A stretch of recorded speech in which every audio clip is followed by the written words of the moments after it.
Breaking news Jammu కాశ్మీర్లో జరిగిన ఉగ్రదాడిలో 20 మందికి పై టూరిస్టులు చనిపోయినట్లు అనుమానిస్తున్నారు. పహల్గామ్లో ట్రెక్కింగ్ టూరిస్టులపై బుల్లెట్ల వర్షం కురిపించారు టెర్రరిస్టులు. ఐడి కార్డులు పరిశీలించి ఏ మతానికి చెందిన వారో తెలుసుకుని కాల్చి చంపేశారు 7 ఉగ్రవాదులు. దాడి చేసింది తామేనని పాకిస్తాన్కు చెందిన ఉగ్రవాద సంస్థ లష్కర్-ఏ-తోయిబాకి చెందిన స్థానిక సంస్థ రెసిస్టెన్స్ ఫోర్స్ ప్రకటించుకుంది.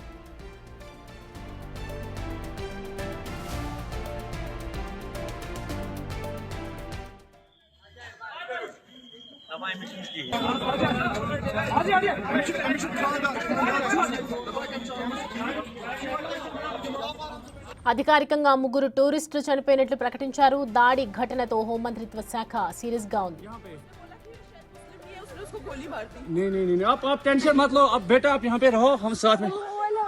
मैडम ये जो बहीर साहब है प्रेसिडेंट, आप टेंशन मत लो। मेरे पति का बच्चा लो। हम बचा देगा, कोई बात नहीं। बेहतर फोन क्या हुआ, इसको क्या हुआ?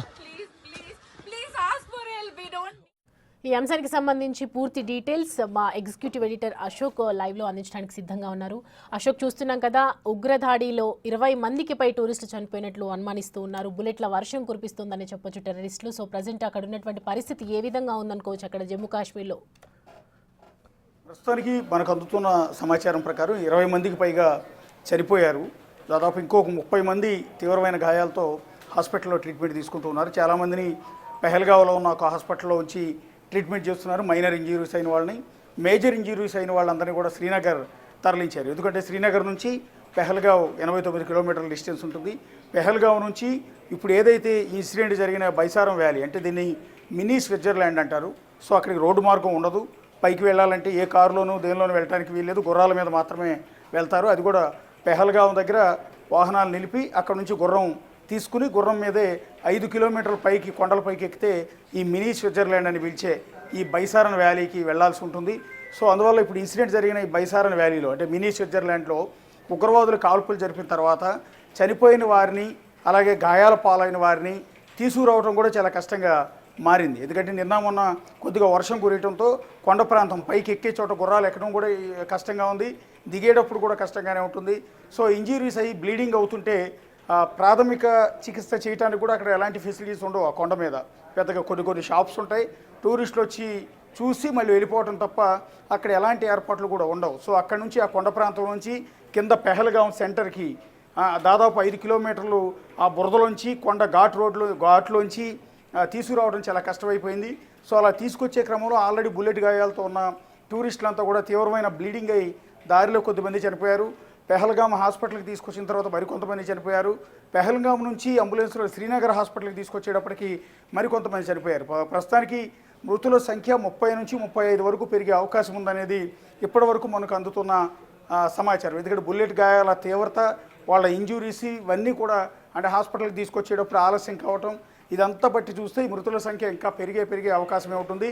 చనిపోయిన వాళ్ళలో భారతదేశంలో ఉన్న అన్ని రాష్ట్రాలతో పాటు విదేశీయులైనట్టు ఇజ్రాయెల్కి సంబంధించిన ఒక టూరిస్టు, ఇటలీకి సంబంధించిన మరో టూరిస్ట్ కూడా ఉన్నారు. వాళ్ళు కూడా ఈ ఘటనలో చనిపోయారు. అత్యంత దారుణమైన ఘటన ఇది. ఇందాక నేను చెప్పినట్టుగా పెహల్గాం ఖచ్చితంగా ఏదైతే శ్రీనగర్ వెళ్ళిన వాళ్ళు, అంటే కాశ్మీర్ టూర్ వెళ్ళిన వాళ్ళు శ్రీనగర్ నుంచి మొట్టమొదట పెహల్గామే వెళ్తూ ఉంటారు. అనేక సినిమా షూటింగ్లు కూడా ఈ పెహల్గాంలో జరిగాయి. శ్రీనగర్ నుంచి బై రోడ్లో వెళ్తే 90 కిలోమీటర్లలో పెహల్గాం సెంటర్ ఉంటుంది. అక్కడ నుంచి 2-3 చోట్లకి టూరిస్టులని తీసుకెళ్తూ ఉంటారు అక్కడ స్థానికులంతా కూడా. ఎందుకంటే ఒకవైపు బేతాబ్ వ్యాలీ అని ఉంటుంది, ఇంకొక వైపు మినీ స్విట్జర్లాండ్, అంటే ఇప్పుడు ఈ ఘటన జరిగిన ప్రదేశం ఉంటుంది. బేతాబ్ వ్యాలీ అనేది లెఫ్ట్కి వెళ్తే ఉంటుంది, ఇక్కడ రైట్కి వెళ్తే ఇప్పుడు మనం మాట్లాడుకుంటున్న మినీ స్విట్జర్లాండ్ ఉంటుంది. మినీ స్విట్జర్లాండ్ అని ఎందుకు పిలిచారంటే స్విట్జర్లాండ్లో మాదిరిగా ఇక్కడ పచ్చిక బయళ్ళు, పూర్తిగా మైదాన ప్రాంతం అంతా కూడా చాలా సుందరంగా ఉంటుంది కాబట్టి అది స్విట్జర్లాండ్ తరహాలో ఉంటుంది కాబట్టి దాని పేరు మినీ స్విట్జర్లాండ్ అని పెట్టడం జరిగింది. ఈ మధ్యకాలంలో ఈ టూరిస్టుల సంఖ్య చాలా ఎక్కువైంది. గతంలో ఈ పెహల్గాం వెళ్ళే టూరిస్టుల సంఖ్య కూడా చాలా తక్కువ ఉండేది. అమర్నాథ్ యాత్రకు వెళ్ళేవాళ్ళు, అమర్నాథ్ యాత్రకు వెళ్ళే భక్తులు ఈ పెహల్గాం వచ్చి పెహల్గాం నుంచి అమర్నాథ్కి రోడ్డు మార్గంలో నడుచుకుంటూ వెళ్తూ ఉంటారు. పెహల్గాం అంటే పెహల్ అంటే మొట్టమొదటి అని అర్థం, గామ్ అంటే గ్రామం, అంటే మొదటి గ్రామం. అమర్నాథ్ యాత్రకు వెళ్ళే టూరిస్టులకు ఇది మొదటి గ్రామం అని అర్థం. అందుకని ఇక్కడికి వచ్చిన జనమంతా కూడా, అమర్నాథ్ యాత్రకు వెళ్ళే జనమంతా కూడా పెహల్గాం వచ్చి అక్కడ స్టే చేసి అక్కడ నుంచి బయలుదేరి నడుచుకుంటూ గుర్రాల మీద ఇట్లా అమర్నాథ్ దగ్గరికి వెళ్తూ ఉంటారు కాబట్టి దానికి పెహల్గామ్ అనే పేరు వచ్చింది. ఇలాంటి ఇన్సిడెంట్ జరగడంతో ఇప్పుడు జరగబోయే పరిణామాలు ఏంటి అంటే ఆల్రెడీ అమిత్ షా శ్రీనగర్ చేరుకున్నారు. బహుశా ఇప్పుడు నైట్ బై రోడ్లో పెహల్గామ్ వెళ్తారా, ఎందుకంటే ఆయన కూడా థ్రెట్ ఉంటుంది కాబట్టి వెళ్లకుండా శ్రీనగర్లోనే రివ్యూ చేసి రేపు ఉదయం వెళ్తారా అనేది క్లారిటీ రావాల్సి ఉంటుంది. హుటాహుటిన మోడీ ఆదేశాలతో అమిత్ షా పెహల్గామ్ వెళ్ళటం అనేది, ప్రస్తుతం శ్రీనగర్ వెళ్ళటం అనేది జరిగింది. ప్రస్తుతం అక్కడ అధికారులతో ఆయన సమావేశం కాబోతున్నారు. ఏం యాక్షన్ తీసుకోవాలన్న దాని మీద చర్చించే అవకాశం ఉంటుంది. కానీ చాలా సీరియస్గానే భారత ప్రభుత్వం అయితే రియాక్ట్ అయ్యే అవకాశం ఉంటుంది.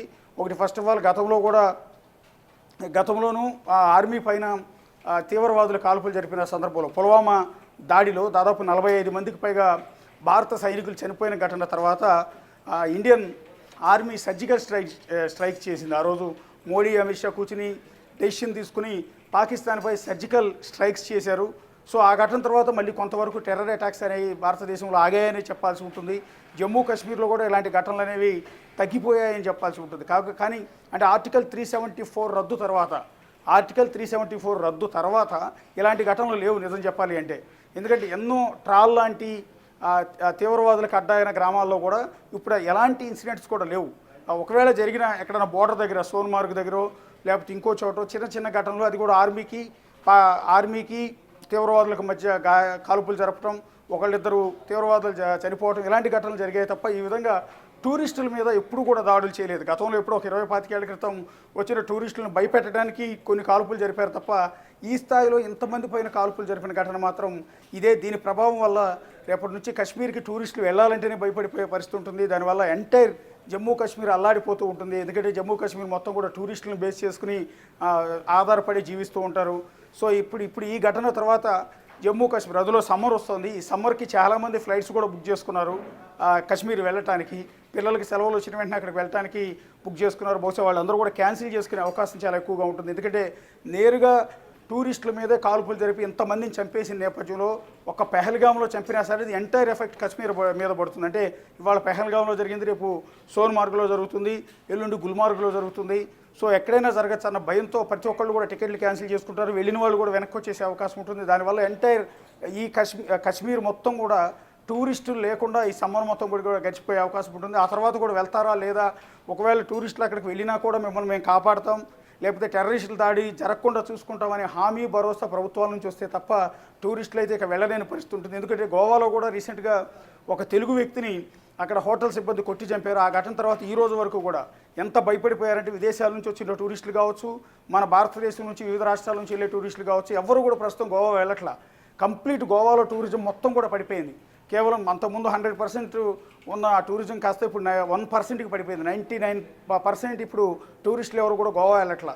సో ఇప్పుడు కాశ్మీర్లో కూడా ఈ పెహల్గామ్లో జరిగిన ఈ దాడి, అంటే బైసారన్ వ్యాలీలో జరిగిన ఈ ఘటన తర్వాత ఇకపైన టూరిస్టులు ఎవ్వరూ కూడా అక్కడికి వెళ్ళే అవకాశం లేకపోవటం వల్ల అక్కడ టూరిజం మీద బతికే వాళ్ళందరికీ కూడా ఉపాధి లేకుండా పోతుంది, ఆదాయం పడిపోతుంది, ఆ కుటుంబాలంతా కూడా అల్లాడిపోయే పరిస్థితి ఉంటుంది. ఎందుకంటే టూరిస్టులు పైన టెర్రరిస్టులు చేసిన దాడి వల్ల దాని ఫలితం జమ్మూ కాశ్మీర్ మొత్తం కూడా అనుభవించాల్సిన పరిస్థితి ఏర్పడింది. Right Ashok, thanks for the updates.